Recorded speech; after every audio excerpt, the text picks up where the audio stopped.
Pan American Highway? Yes, we've been over what there is of it. But I'm not recommending anyone start down there tomorrow attempting to drive to Buenos Aires. There are too many miles through which the highway has not been built. And while I'm no prophet, I'll venture a small prediction it will be a long time before you can drive to South America. You see, Arnold and I have tried it twice. We speak with some authority. The first time we tried, newspapers gave us big write-ups. Detroit expedition ready to blaze auto trail to Cape Horn, said one 8-column headline. Across 14,000 miles of North and South America, through tremendous expanses of jungle and over high mountains, it said, is the ambitious undertaking of an expedition which will leave here tomorrow to attempt what no one has ever done. That reporter was good. Believe me, he was. He said we'd succeed because we were big and strong, and brave and courageous, and because we were experienced explorers. Well, I admit we were big, but I don't want even to mention our courage. It was 98% not having any idea in the world what we were getting into. And as for that third item, Arnold and I had ridden pack horses for 8 days once, out in southern Utah, following a trail the Mormons had taken wagons over 60 years before we ever saw the place.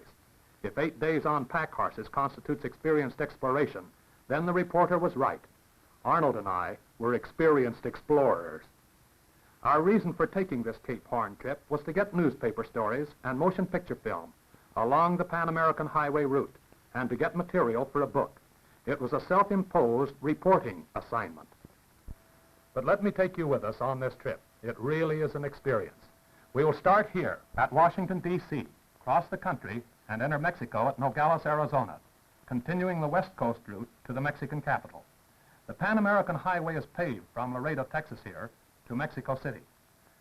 But for adventure's sake, and to get well warmed up for the tremendous difficulties ahead, we'll leave the pavement to wiser and more cautious motorists, and we'll do it the hard way right from the beginning. Then from Mexico City, we travel south through Oaxaca, down to Guatemala, then through Central America to Costa Rica, and by boat around here because there is absolutely no way to drive through southern Costa Rica, and then on down to the Panama Canal. That will be the end of this first half of our picture story.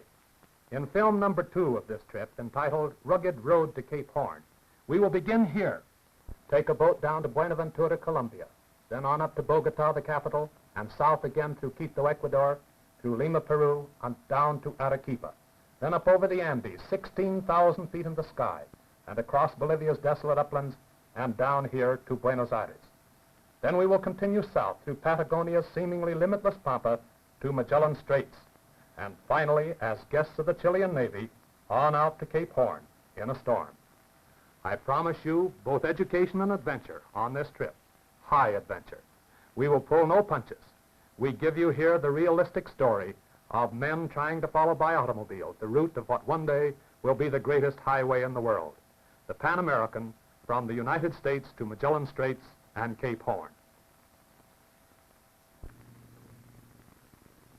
Here we are then in Washington, D.C., where we drive up in front of the Pan American Union building to shake hands with Dr. L.S. Rowe, Director General of the Union, who wishes us good luck on our long journey.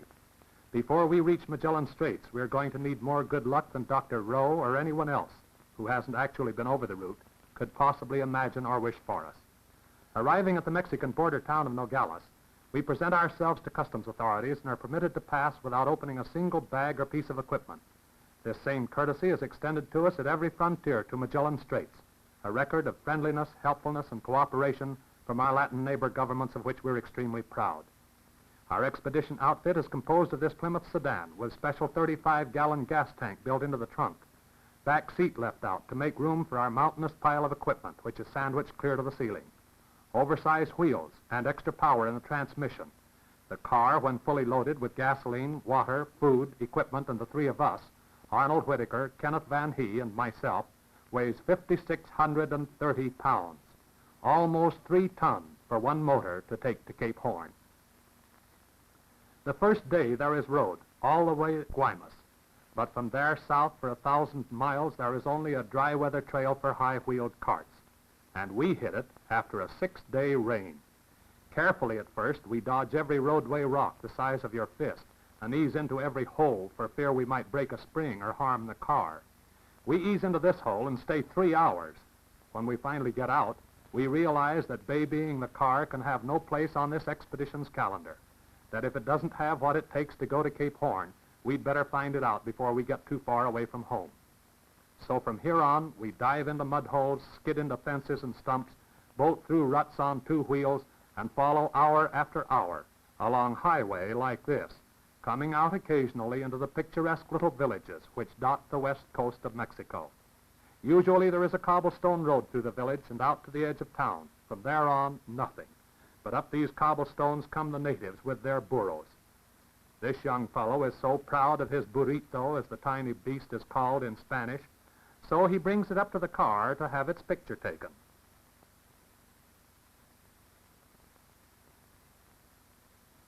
When the Pan American highway system is finally completed, there will, of course, be a paved road up this west coast to connect with western United States. Then there will be bridges over these rivers. But just now, there are no bridges, and we get across them as best we can, sometimes by ferry, sometimes under our own power, and at other times with a good deal of help. This young fellow has followed along behind us for almost 5 miles. He kept yelling at us, "No pueden pasar, señores, sin mulas," meaning we couldn't get across without the help of his mules. When we see how deep the stream is, we decide he's right and let him take our film and equipment across in his high-wheeled cart so it won't get wet. Then, with his mules hooked onto the front bumper and with Arnold on the inside revving up the motor to a tremendous roar, it's just all the combination can do to get up the sandy bank of the stream. In the Mexican capital, we call it Gobernacion to meet young, handsome Don Licenciado Miguel Alemán, since become President of Mexico. He extends us every possible courtesy, and with letters from him, we are permitted to take pictures of anything we want that will help tell a more complete story of this great neighbor republic, of her ancient cultures, which are among the earliest in this hemisphere. Pictures in the great National Museum, where tourist cameras are never permitted. Pictures, some of which were the first ever taken in color, of Mexico's famous prehistoric gold and jewels. I'll show them to you in a moment. Believe me, we're grateful to Miguel Alemán. Here we are then in the National Museum, and now looking at the great Aztec stone calendar, a masterpiece of early workmanship by a people of which we know little. By this great stone, 2 feet thick and 14 feet across, the months, days, weeks, and seasons of the year were recorded. It is perhaps the most famous single stone relic in the Western Hemisphere, and copies of it may be found on many leather goods coming out of Mexico. This is the amazingly carved sacrificial stone of Tizoc, historical Aztec war king, who put the torn hearts of his victims, still pulsing and beating, in that ground-out cup at the top. And now the golden jewels of which I spoke. Fashioned by unknown craftsmen centuries ago, they were uncovered in Tomb 7 of this ancient mountaintop city of Monte Albán. They're solid gold, 24-karat gold, and absolutely priceless as relics of the past. That we might obtain these pictures, Mexican authorities closed the museum for us at Oaxaca during the forenoon of 2 days, opened the sealed glass cases in which the jewels were kept, brought them out into the sunlight of the inner patio, and with soldier guards armed with rifles standing about me, I handled and worked over these beautiful objects. Jade pieces, brooches, pendants, earrings, necklaces, most of them depicting the different gods of these first Americans, delicately beautiful in detail of workmanship, symbolic of castes and culture among these people. Here is the Jaggernite breastplate, one of the most magnificent pieces of the entire collection. And this is the mask of the god of the flayed, representing the god who was supposed to receive the souls of people who were beaten to death for their sins. And this headband, 4 inches wide and large enough for me to wear, with a 14-inch feather, all of pure gold. No wonder we appreciated Mexico's courtesy in permitting us to photograph these priceless documents of her ancient past. Below Oaxaca, we now hit a stretch of geography that almost stalls the expedition. It takes us 25 days to cover 50 miles, 2 miles a day average, and we're plenty glad to make 2 miles. No wheel traffic of any kind ever traverses this section. It is simply a burro trail over which the plodding feet of human beings may travel or the heavily laden feet of animals, and we try to take our car through it. The first 3 days we make 9 miles, and I think spend more time on our hands and knees and on our stomachs than we do on our feet, trying to get the car safely over the sharp rocks and boulders. One false slip and a jagged rock might puncture the oil pan or the gas tank. That would finish us. We use the utmost effort and caution. If the big rocks can be moved, we lift or pry them out of the way. If they won't budge, we throw in loose rock to build around them and lift the car up over the top. It is torturous toil, hour after hour of back-breaking work to go 200 or 300 yards. Those engineers in Mexico City who said we couldn't do it, Arnold pronounces bitterly, sure knew what they were talking about. Only we've got to do it, so we keep right on working. It is while following this mountain burro trail for 25 days that we have our first introduction to something which becomes a deep-set conviction to all tropic travelers, that the breathtaking color and beauty of tropic flowers are almost beyond ordinary words. We see them everywhere, cactus blooms, vine flowers, orchids, huge clumps of them growing on old trees or stumps, air plants, flowers so delicate in color and texture that you swear they should grow in a hothouse instead of just any old place out in the open. These lovely red bougainvillea can be seen in almost any open patio in Mexico, and I never can resist the temptation to get on the shady side and shoot up through the petals toward the sun to give myself this luminous transparency of color, which I think is so delightful. Here is a flower of a little different color and texture. This chap's older brother had captured this little anteater a day or two before we came along, and now the boy plays with it as your little son or brother would play with a pet kitten around the house. And I'm sure you've heard of the marching ants of the other Americas, haven't you? Well, here they are. We see them many times, wearing their own little highway 2 or 3 inches wide, sometimes through grass as high as your knees. I take a stick and draw a trench across their highway, causing a traffic jam. A hard-boiled cop could easily get his hands full here. We follow them for almost 1/4 of a mile to see where they're getting the leaves, and finally find them running up and down the trunk of this rather peculiar tree. Some of the ants, with what seems almost human intelligence, are up in the tree, cutting off the leaves and dropping them down for other ants to carry off to their anthill home. I warned you about the realism of this picture, so I needn't hesitate over this sequence. During the 25 days through these mountains, we have 16 Zapotecan Indians helping us. Their meager diet is tortillas, beans, and the broiled skin of pigs. One Sunday morning after 18 days, they wake up and say they're hungry, that they're going hunting. We say, for what? They say, come along, senores, and you find out. So they take sticks and begin beating on hollow logs, and when they hear a sound, they reach in and pull out these long-tailed iguanas. But surely, senores, you're not going to eat them, I ask incredulously. Huh, amigo, they tell me. Seguramente, it is like you North Americans say chicken. Well, we North Americans will stick to chicken, is my retort. But they fall to work with gusto, cleaning the huge lizards in the preparation for the feast they're going to have, and do have. And now, don't these make you hungry? Our own eating is certainly nothing of a ceremony. We eat what we can get, and with as little fuss and bother as possible. Usually, we try to carry canned goods from capital city to capital city, but we often run out, as we do here in these mountains, and have to live on native food. Here, we're reduced finally to our last few cans of cheap sardines and the tortillas which we're able to buy from the native women along the way. Doesn't this look delicious? Well, it is, anyhow.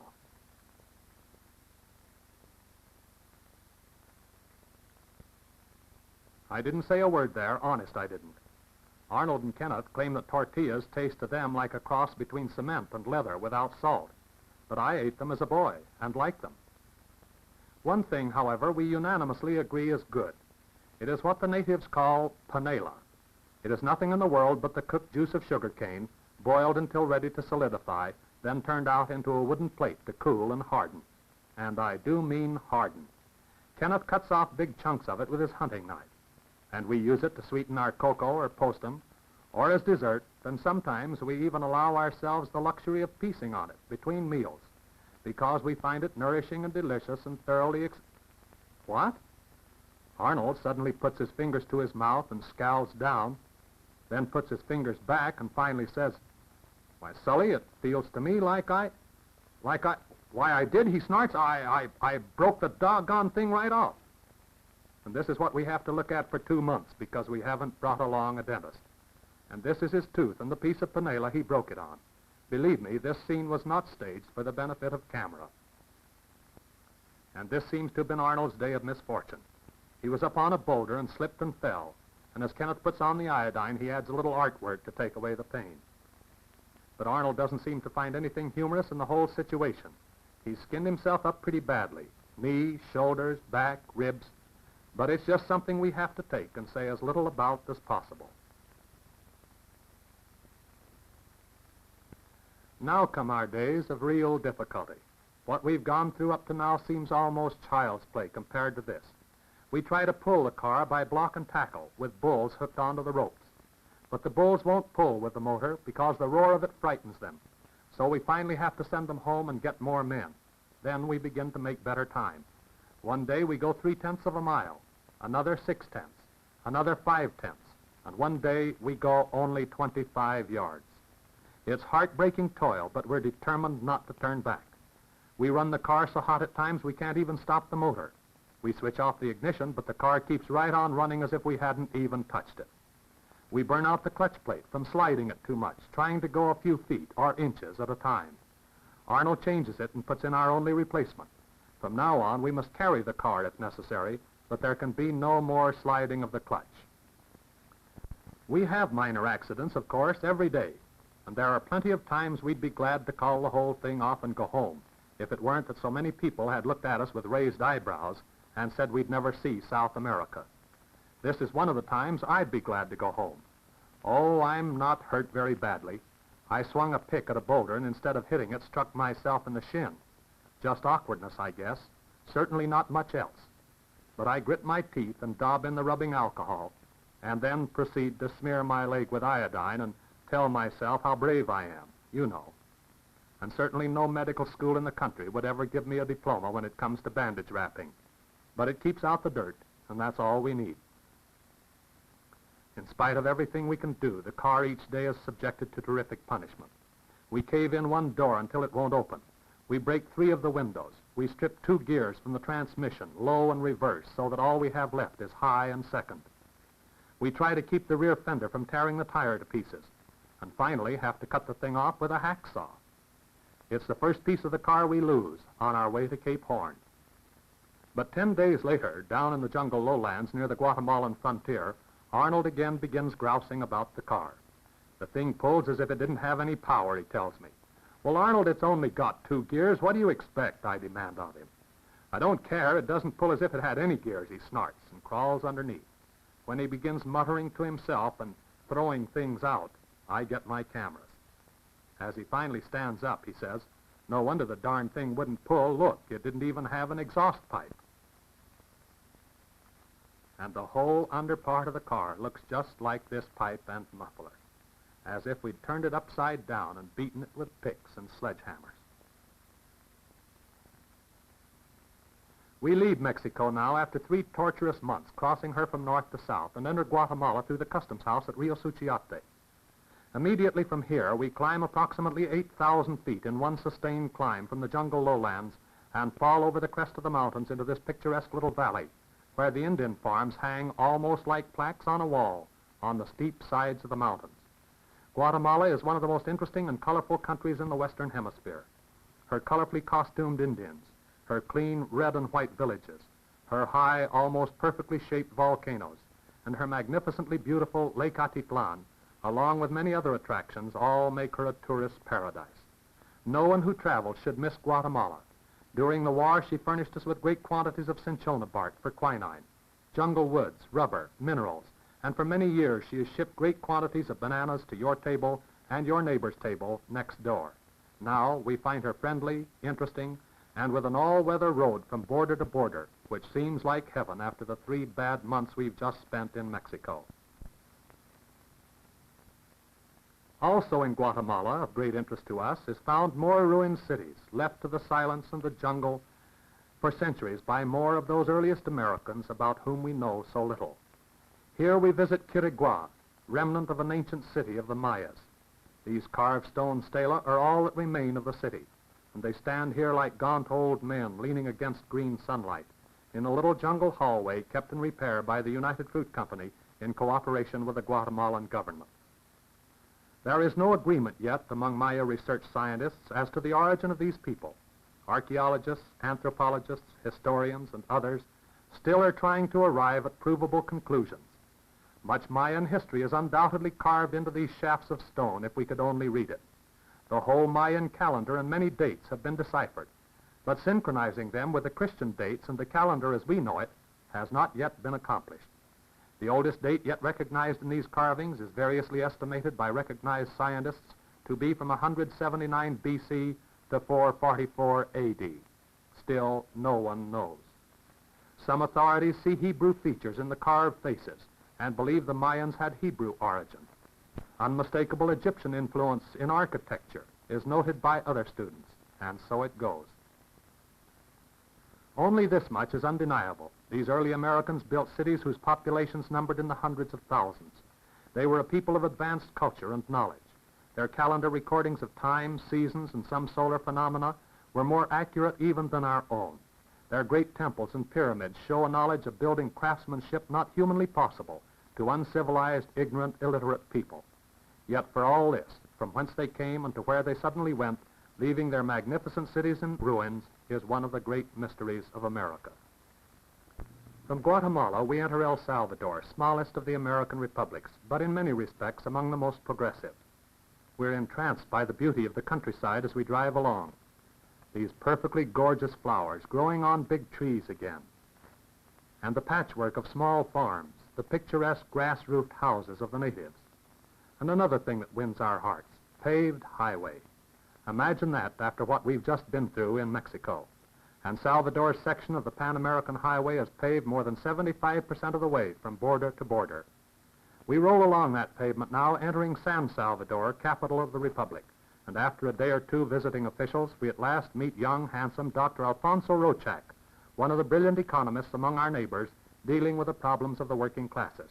Under the doctor's genius and direction, the rural industries of El Salvador have been organized and supported with government money and credit, assuring considerable security and uniform prices to individuals and group workers in Salvador's many hand industries. Cloth weaving, hat weaving, pottery making, novelties production, and the like. All this work is bought at uniform prices from the workers and offered for sale in cooperative credito stores, so that the whole enterprise is profitable, self-supporting, and everyone can sell what he produces. Let's visit one of these industries now and see how the people do it. Hat weaving, for example. The big bundles of palm grass or straw are brought into market, and the women come and sort it over to buy what they need.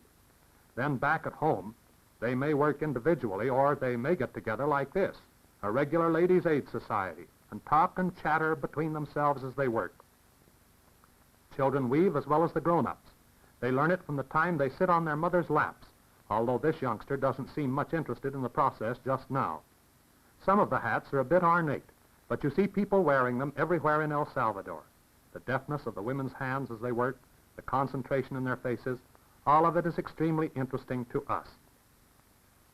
From El Salvador, we enter Honduras, and now we begin to understand what Central American bull cart trails are going to be like. We were amply warned before we left Detroit about Honduras, Nicaragua, and Costa Rica. The State Department had instructed our embassies and legations that we were coming, and to assist us in every possible way, within reason. Most of the ambassadors in their letters to us suggested pointedly that we stay home. All said, however, that we'd never complete the trip. No automobile had ever gotten through Honduras and Nicaragua, we were told. And now we begin to understand why. Dust, choking clouds of it, hills so steep and so cut with deep ruts that no car could possibly get up them without tremendous effort. Ruts, those deep sidling ruts that only these high-wheeled carts could get through. And then another thing, unpleasant as it was along the trail, these huge hairy spiders or tarantulas, about the size of my hand. We see a great many of them. This one is pretty full of fight. And Kenneth finally kills it with a .22 rifle, standing over my shoulder.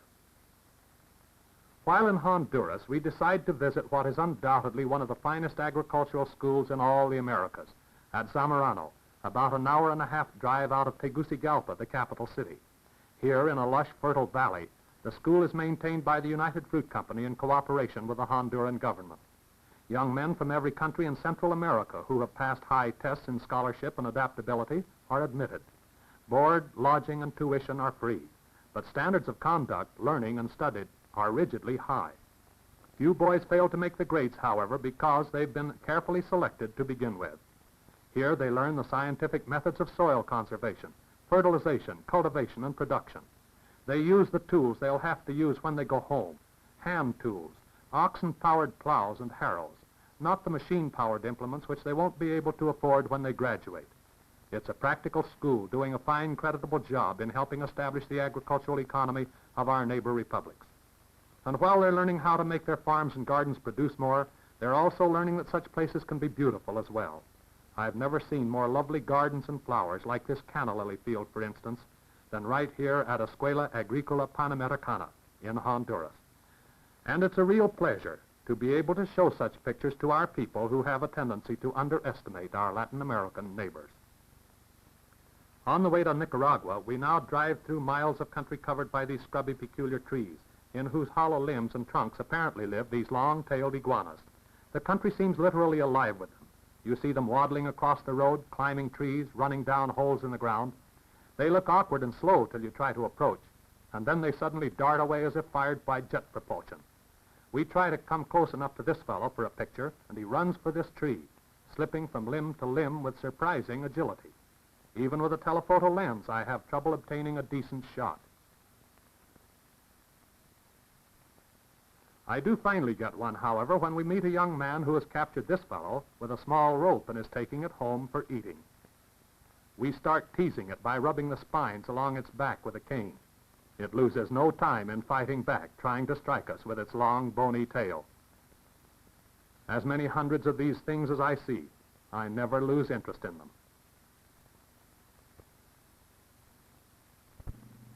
Inside Nicaragua, the bad road and picturesque countryside continues. Friendly natives with big wheeled carts, pigs wearing pokes, one interesting scene after another. Time after time, we're forced up into the bush, where we have to cut trees out of the way, which blocks our progress.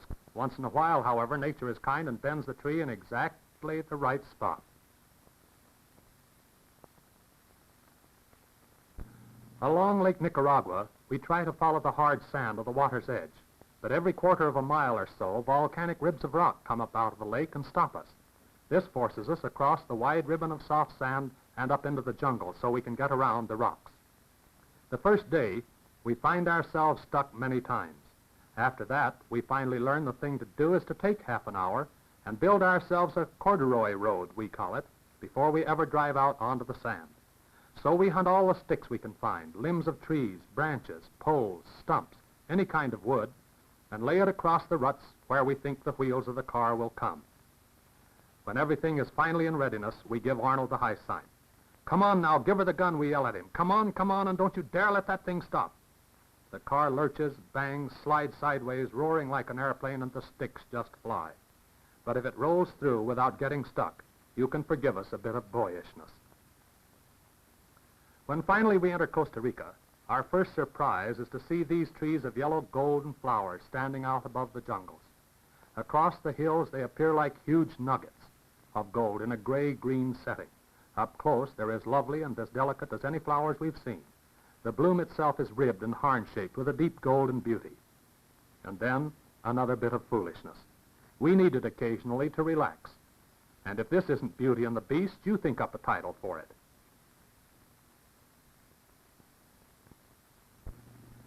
Across the southern section of Costa Rica, we find it utterly impossible to travel by car.